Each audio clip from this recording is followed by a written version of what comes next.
How does one describe an inferno? Everything went silent. The clattering of the ammo cans and banging of equipment vanished. The engine's roar went mute.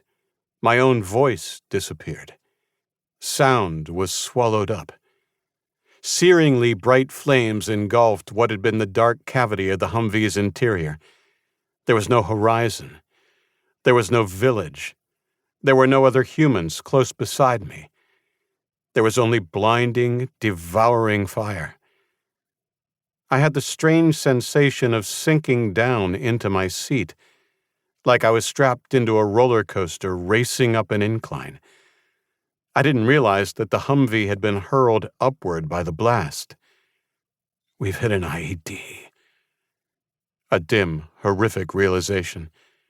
All of it in a millisecond. But time had slowed down, enough that I could register the strange horror of deafness, blindness, the sinking, the fire. I was strapped in, with my seatbelt on, trapped. Yet even as I tried to absorb the sensations of dying within the confines of my power, I was released. I felt the force of the vehicle being blown into the air, but I never felt it land. Somehow, I was standing. I was outside the vehicle. I was on my feet. There wasn't time to register the strangeness of this, the miraculous improbability, because I was on fire. The blinding orange flames had followed me. I was out of the engulfing inner space of the vehicle on fire, but now I was the tinder. The bright orange light was inescapable. My face was burning. There were horrible sensations, searing heat, my flesh, the smell of it, agony. Almost worse than the pain of burning flesh was the sense of isolation.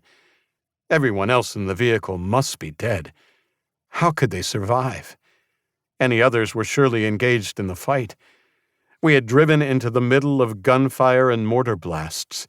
I couldn't see how it might be developing. It might be escalating. Even if someone else could see me, how could they get to me?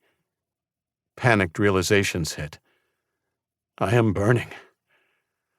I am alone. I am dying.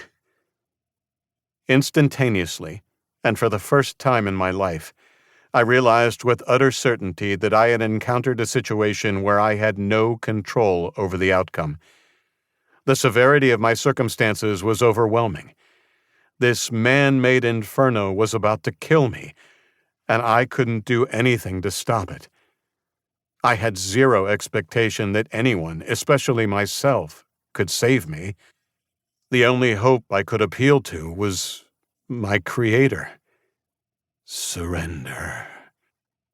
I threw my arms in the air and screamed out, "Jesus, save me!" I dropped to the ground and began rolling, trying to extinguish the flames. But the powdery moon dust of the Kandahar desert couldn't compete with the fire's greedy consumption of my body. I smelled diesel and fertilizer chemicals. Realizations crashed against each other. I was sitting directly in front of the fuel tank. The fuel tanks were full of diesel for the drive back to Calf. The homemade explosives of the bomb blew upward. I'm covered in diesel fuel and the residue of homemade explosives.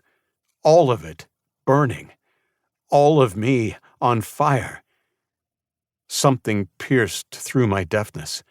A primal, guttural scream.